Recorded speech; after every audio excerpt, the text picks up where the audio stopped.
Hello friends इस video में जो हमारे पास क्वेश्चन है वो मैं कहूँगा कि बहुत ही ज़्यादा इंटरेस्टिंग क्वेश्चन है, क्योंकि फ्रेंड्स इसमें हमें इसका टाइम पीरियड और एम्पलीट्यूड निकालना है। और फ्रेंड्स सिचुएशन बहुत ही अजीब तरह की दे रखी है। दो स्प्रिंग है जिनकी बीच की स्पेसिंग जो है वो कितनी है, 60 सेंटीमीटर है, और उनके बीच में एक ब्लॉक रखा हुआ है 200 ग्राम्स का, जिसकी वेलोसिटी है 120 सेंटीमीटर। और जो स्प्रिंग 2 है उसका स्प्रिंग कांस्टेंट है 3.2 न्यूटन पर मीटर, और जो स्प्रिंग 1 है उसका स्प्रिंग कांस्टेंट है 1.8 न्यूटन पर मीटर। अब फ्रेंड्स यहाँ पे सिचुएशन बहुत अजीब तरह की इसलिए है क्योंकि फ्रेंड्स किसी भी तरह से समझ में नहीं आ रहा है कि इसका टाइम पीरियड निकाले कैसे। टाइम पीरियड का फॉर्मूला तो हमको फ्रेंड्स पता है, 2π√m/k। अब k की जगह k इक्वेलेंट रख देते हैं, लेकिन फ्रेंड्स यहाँ पे k इक्वेलेंट भी निकालते नहीं बनेगा, क्योंकि फ्रेंड्स ब्लॉक अटैच ही नहीं है दोनों स्प्रिंग से। तो फ्रेंड्स पहले इस क्वेश्चन का आप अपने से ट्राई कर लीजिए, उसके बाद फ्रेंड्स आ जाइए इसके सॉल्यूशन पे, जो कि बहुत इंटरेस्टिंग है।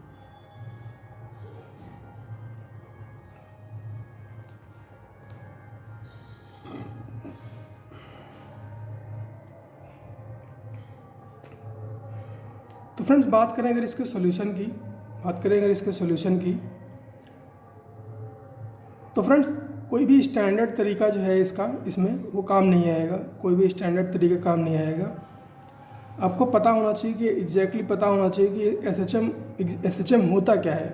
आपको पता होना चाहिए कि एसएचएम होता क्या है, तभी आप इसका सॉल्यूशन बना पाओगे, वरना नहीं बना पाओगे। तो फ्रेंड्स क्या होगा,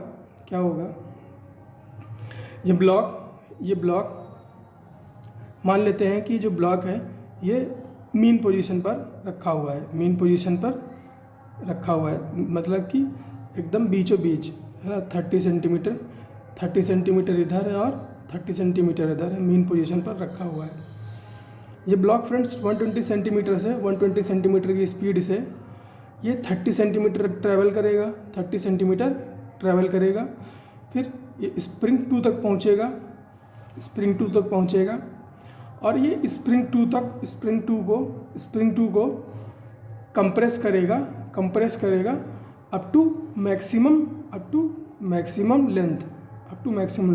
जितना मैक्सिमम कंप्रेस कर पाएगा 120 सेंटीमीटर पर सेकंड की वेलोसिटी से जा करके जितना कंप्रेस कर सकता है उतना कंप्रेस करेगा। मान लेते हैं x2 कंप्रेस करता है, फिर ये वापस आएगा, और जब फ्रेंड्स ये जब मैक्सिमम कंप्रेस कर चुका होगा, x2 कंप्रेस कर चुका होगा, तो इसकी जो वेलोसिटी है वो 0 हो जाएगी, और इसकी जितनी भी काइनेटिक एनर्जी थी वो इस स्प्रिंग की पोटेंशियल एनर्जी में कन्वर्ट हो जाएगी। जितनी भी इसकी काइनेटिक एनर्जी थी वो स्प्रिंग की पोटेंशियल एनर्जी में कन्वर्ट हो जाएगी। अब क्या होगा फ्रेंड्स, अब ये यहाँ इस 0 वेलोसिटी से फिर से इस स्प्रिंग को छोड़ेगा, और पोटेंशियल एनर्जी फिर से धीरे धीरे काइनेटिक एनर्जी में बदलना शुरू करेगी। और फ्रेंड्स जैसे ही ये यहाँ इस डिस्टेंस पे आएगा, 30 सेंटीमीटर डिस्टेंस पे आएगा, मतलब कि स्प्रिंग की स्ट्रेचिंग ख़त्म होगी, ये फिर से मैक्सिमम वेलोसिटी अटेन कर लेगा, मेन पोजीशन पे आएगा, और फिर जाएगा अनदर 30 सेंटीमीटर यहाँ पर, और यहाँ से फ्रेंड्स ये स्प्रिंग 1 को स्ट्रेच करना शुरू करेगा। मान लेते हैं मैक्सिमम x1 इसने स्ट्रेच किया स्प्रिंग 1 को, और जब ये मैक्सिमम स्ट्रेच कर लेगा तो इसकी वेलोसिटी क्या हो जाएगी, 0, और क्या होगा, इसकी जितनी भी काइनेटिक एनर्जी थी वो कन्वर्ट हो चुकी होगी पोटेंशियल एनर्जी में। अब क्या होगा, अब फिर से इसकी जो पोटेंशियल एनर्जी है वो कन्वर्ट होगी काइनेटिक एनर्जी में धीरे धीरे यहाँ तक, और यहाँ पर आने के बाद जो इसकी सारी पोटेंशियल एनर्जी है स्प्रिंग की वो कन्वर्ट हो जाएगी ब्लॉक की काइनेटिक एनर्जी में, ब्लॉक की काइनेटिक एनर्जी में। और ये फिर से काइनेटिक एनर्जी मैक्स अटेन कर लेगा और इसकी वेलोसिटी फिर से 120 सेंटीमीटर पर सेकंड हो जाएगी और ये फिर से मीन पोजीशन पे आ जाएगा। तो इस तरह से इसका एक टाइम पीरियड पूरा होगा। तो फ्रेंड्स इसका अगर हम बात करें इसके एम्पलीट्यूड की, तो इसका एम्पलीट्यूड कितना हुआ फ्रेंड्स? एम्पलीट्यूड क्या होता है? जैसे कि एसएचएम देखिए, ये मान लीजिए मीन पोजीशन है, मीन पोजीशन है। तो क्या होगा, ये पहले x = 0 से a तक जाएगा, तो ये हुआ इसका एम्पलीट्यूड। फिर ये 0 से -a तक जाएगा, ये भी है इसका एम्पलीट्यूड। तो फ्रेंड्स उसके बाद पहले यहाँ से a तक जाता है, फिर वापस आता है a, फिर यहाँ से यहाँ तक जाता है और फिर यहाँ से यहाँ तक वापस आता है।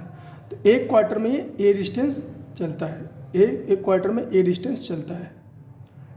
लेकिन फ्रेंड्स हमें इतने की ज़रूरत नहीं है, हमें बस इतना जानना है कि ये एक इस +a से इस -a तक कितना चला, +a से -a तक कितना चला। That is what is value of 2a। तो फ्रेंड्स यहाँ पर देखिए 2a की वैल्यू क्या है। यहाँ से इसने स्टार्ट किया, यहाँ तक गया, है ना, यहाँ से इसने स्टार्ट किया, यहाँ तक गया। तो पहले कितना चला, 30 चला, फिर ये कितना चला, x2 चला, 30 चला, फिर x2 चला, फिर ये x2 वापस आया और ये फिर 30 चला, उसके बाद ये 30 चला, फिर x1 चला, फिर ये x1 इसने कंप्रेस किया इधर, फिर x1 फिर से बाहर आया, फिर ये 30 चला। हो गया फ्रेंड्स। तो ए की ए ये है और ए की ये है। तो फ्रेंड्स अगर इन दोनों को मिला दें तो हमें 2a के बराबर का एम्पलीट्यूड मिल जाएगा। अगर हम इन दोनों को ऐड कर दें तो हमें 2a की वैल्यू मिल जाएगी, 2a की वैल्यू मिल जाएगी। हमें फ्रेंड्स मीन नहीं पता है कि इसका मीन कहाँ पर है, हमें नहीं पता है। लेकिन हमें ये पता है फ्रेंड्स कि जो ट्वाइस ऑफ एम्पलीट्यूड है उसकी वैल्यू क्या है। ट्वाइस ऑफ एम्पलीट्यूड की वैल्यू फ्रेंड्स हम कैलकुलेट कर सकते हैं। कैसे? x1 + 30 + 30 + x2, यही तो है फ्रेंड्स ट्वाइस ऑफ एम्पलीट्यूड। हमें मीन नहीं पता और हमें मीन चाहिए भी नहीं, हमें इस एम्पलीट्यूड की वैल्यू चाहिए। तो फ्रेंड्स कैसे निकालें इस एम्पलीट्यूड की वैल्यू? क्योंकि फ्रेंड्स अगर एम्पलीट्यूड निकाल लेंगे तो हम क्या यूज़ कर सकते हैं, फिर हम एसएचएम में वेलोसिटी का फार्मूला जो होता है, वो होता है v = ω√a² - x²। और मीन दैट इज x = 0 पर इसमें क्या हो जाएगा, v की वैल्यू क्या हो जाएगी, x तो 0 हो जाएगा, v = ω/a,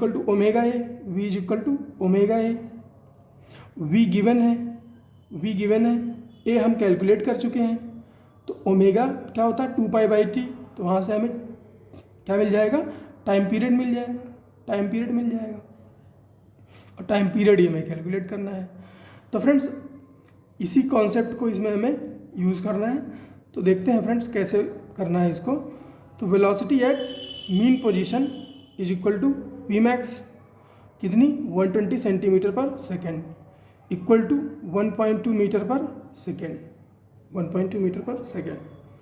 तो काइनेटिक एनर्जी क्या हो जाएगी, काइनेटिक एनर्जी हो जाएगी ½ m Vmax का square equal to half m की वैल्यू क्या है 0.2, 200 ग्राम था 0.2 कर दिया, इनटू वेलोसिटी Vmax कितनी 1.2 मीटर पर सेकंड, तो 1.2 का होल स्क्वायर कर दिया इक्वल टू इसको आप कैलकुलेट करोगे तो आएगी वैल्यू 0.144 जूल।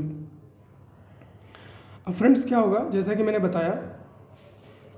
बताया कि पहले ब्लॉक जाएगा स्प्रिंग 2 के पास, है ना।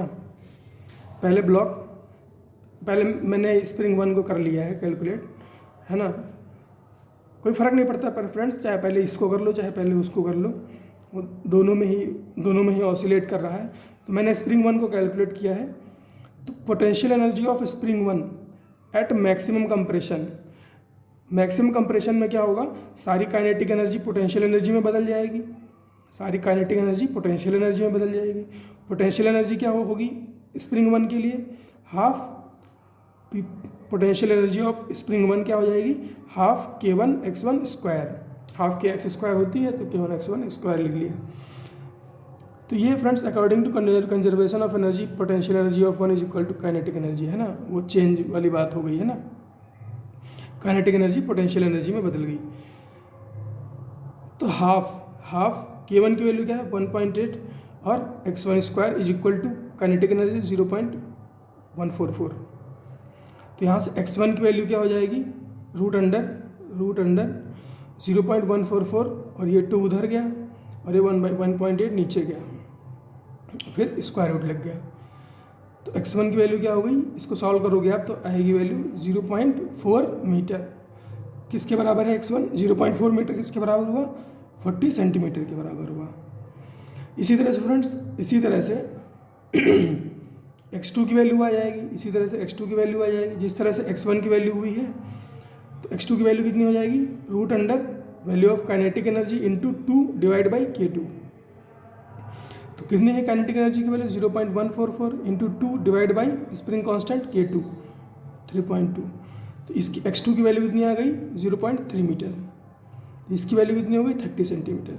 इसका मतलब ये हुआ कि स्प्रिंग 1 है उसमें कितना मैक्सिमम कंप्रेशन होगा 40 सेंटीमीटर, और जो स्प्रिंग 2 है उसमें कितना कंप्रेशन होगा 30 सेंटीमीटर। तो friends total path travelled in half time period equal to twice amplitude. Half time period में टोटल पाथ कितना चला, x1 प्लस 30 और x2 ट्वाइस एम्पलीट्यूड। तो एम्पलीट्यूड कितना हो जाएगा, टोटल पाथ कितना 40 ये वाला 40 और प्लस 30 और 60, 40 30 x1 x2 और 30 प्लस 30 प्लस 60 डिवाइड बाई 2। इसकी वैल्यू कितनी आ गई 65। तो एम्पलीट्यूड कितना आ गया 65 सेंटीमीटर एम्पलीट्यूड होगा। और SHM में जैसे कि मैंने बताया था कि वेलोसिटी क्या होती है, omega root under a square minus a square x square. और मीन पर एट मीन वेलोसिटी क्या होती है ओमेगा a। ओमेगा की वैल्यू क्या होती है 2 pi by T into a हो जाएगा। तो a की वैल्यू क्या हो जाए t की वैल्यू क्या हो जाएगी, t को इधर भेजो v को इधर लेकर चले जाओ, तो t की वैल्यू हो जाएगी 2 पाई a बाई v।